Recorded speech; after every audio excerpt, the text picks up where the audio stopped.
Ismim Oysulton, 33 yoshdaman. Kosmetologiya sohasiga anchadan beri qiziqaman. Shu kungacha juda ham ko'p kosmetologlar kuzatdim. Kelganimga 10 kun bo'ldi deyarli. 10 kundan beri o'qiyapman. Bunaqa 10 kun ichida bu darajada rezultat bo'ladi deb kutmagandim. Chunki men shu yerga kelgunimcha kosmetologiyani umuman tushunmaganman. Hozirgi vaqtda noldan o'rganib, 10 kun ichida bazaviy va inyektsion muolajalarni o'zim mustaqil qilyapman. Hozirgi kunda ikkilanib ustoz qidirayotgan kosmetologiyaga qiziqqan qizlarga muxlislarni 100% tavsiya qilaman. Ishlariga 100% javob beradilar. Assalomu alaykum. Mening ismim Nozima, 34 yoshdaman. Anchadan beri o'zimga kosmetologiya bo'yicha ustoz qidirayotgandim va nihoyat o'zimga mos keladigan ustoz topdim.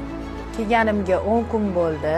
O'zim mustaqil hamma proseduralarni qilaman. Modellar bilan ishladik.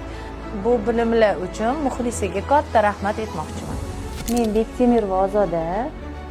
Muxlisa Ravshanovnaga shogirdlikka kelganimga 5 kun bo'ldi. Lekin 5 kun ichida juda ham ko'p narsalar o'rgandim. Hech ham o'zlarining sirlarini yashirmasdan ochiqchasiga hammasini bizga borini bordek qilib o'rgatib beryaptilar. Ota-onalariga katta rahmat.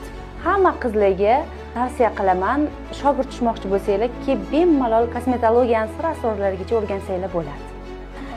Hammalarni yangi kasb o'rganishlarini tavsiya qilaman.